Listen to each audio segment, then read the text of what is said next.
السلام علیکم ورحمۃ اللہ وبرکاتہ۔ امید کرتا ہوں سب لوگ خیریت سے ہوں گے۔ پچھلے سبق میں ہم نے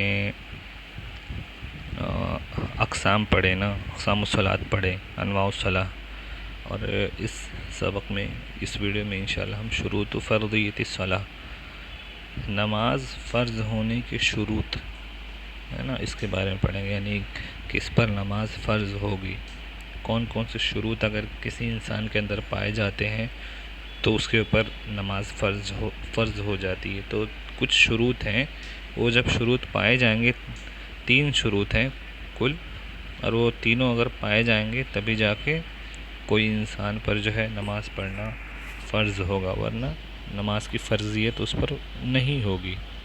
ٹھیک ہے، بسم اللہ والحمدللہ والصلاۃ والسلام علی رسول اللہ۔ شروط فرضیت الصلاۃ، نماز فرض ہونے کے شروط۔ لا تفترض الصلاۃ علی انسان، کسی انسان پر نماز فرض نہیں ہوگی، الا اذا اجتمعت فیہ ثلاثۃ شروط، سوائے اس کے کہ اس شخص کے اندر یا اس انسان کے اندر یہ 3 شروط پائے جائیں۔ ٹھیک ہے، جب یہ 3 شروط پائے جائیں گے، ان میں سے ایک بھی نہیں غائب ہونا چاہیے، تینوں شروط پائے جانا چاہیے۔ تو پہلا شرط کیا، دیکھو، الاسلام، فلا تفترض الصلاۃ علی کافر، تو سب سے پہلے انسان مسلمان ہونا چاہیے، اس کے اندر اسلام ہونا چاہیے۔ فلا تفترض الصلاۃ علی کافر، تو جب اسلام نہیں ہے تو اس کے اوپر نماز فرض نہیں ہوگی، اس لیے بولے کہ کافر کے اوپر نماز فرض نہیں ہوتی ہے۔ پھر شرط نمبر 2، البلوغ، انسان بالغ ہونا چاہیے۔ ٹھیک ہے، بالغ ہونے کی جو مقدار ہے یا جو وقت ہے، وہ عورت مطلب لڑکی اور لڑکے میں اس کا فرق رہتا ہے۔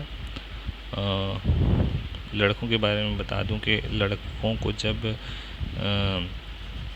گندے خواب آنے لگتے ہیں اور رات میں جو ہے کچھ نکلنے لگتا ہے ان کے عضو خاص سے، تب جا کے وہ بالغ ہو جاتے ہیں۔ تو جب بالغ ہو جاتے ہیں تب جا کر ان کے اوپر نماز فرض ہوتی ہے۔ فلا تفترض الصلاۃ علی صبی، تو کسی چھوٹے بچے پہ جو ہے نماز فرض نہیں ہوتی ہے۔ پھر تیسری شرط دیکھو، العقل، وہ انسان جو ہے نا عقل مند ہونا چاہیے، مطلب عقل مند وہ والا عقل مند نہیں جو پڑھائی میں بہت عقل مند ہے، ایسا نہیں، مطلب عقل ہونا چاہیے اس کو، مجنون نہیں ہونا چاہیے، مطلب پاگل نہیں ہونا چاہیے۔ فلا تفترض الصلاۃ علی مجنون، تو کسی مجنون پہ کسی پاگل پہ نماز فرض نہیں ہوگی۔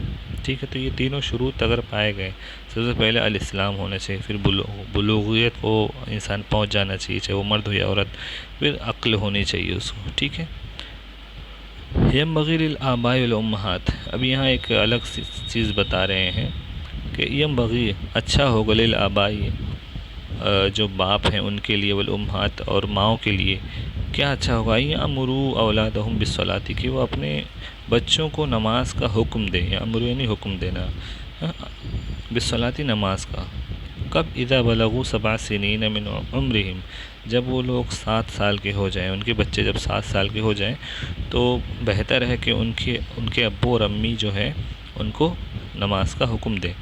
وَيَضْرِبُوهُمْ بِالْأَيْدِي، اور پھر اس کے بعد جو ہے نا ان کو ماریں۔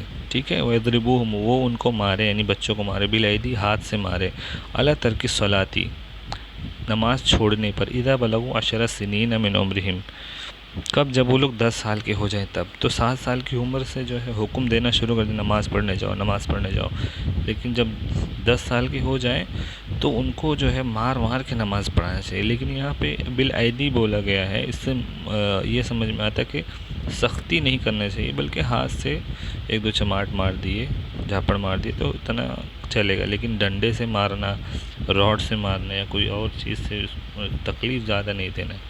ٹھیک ہے، نماز جب چھوڑے وہ لوگ تو ان کو مار سکتے ہیں، مگر ہاتھ سے مارنا ہے، زیادہ زور سے نہیں مارنا ہے، کسی اور چیز سے نہیں مارنا ہے۔ کب، یہ جب وہ 10 سال کے ہو جائیں۔ کیوں ایسا کرنا، کہ یتعودوا تأدیۃ الصلاۃ، تاکہ وہ لوگوں کو نماز کی عادت ہو جائے، فی اوقاتہا،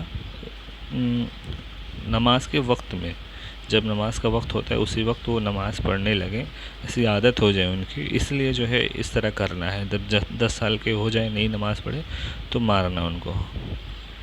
تو ان کو عادت ہو جائے کب؟ قبل ان تجب علیہم، ان پر واجب ہونے سے پہلے، نماز ان پر واجب ہونے سے پہلے ہی کیا ہو جائے، ان کو نماز پڑھنے کی عادت ہو جائے۔ تو اس لیے جو ہے کیا کرنا ہے، ان کو مارنا، پہلے تو حکم دینا 7 سال کے جب ہو جائے، 7 سے 10 سال تک، پھر جب 10 سال کے ہو جائیں تو ان کو مارنا ہے، ٹھیک ہے۔ اس کی حکمت بھی بتا دیے کیوں ایسا کرنا ہے، ٹھیک ہے۔ اب انشاءاللہ نیکسٹ ویڈیو میں ہم اوقات الصلاح پڑھیں گے، ٹھیک ہے۔ السلام علیکم ورحمۃ اللہ وبرکاتہ۔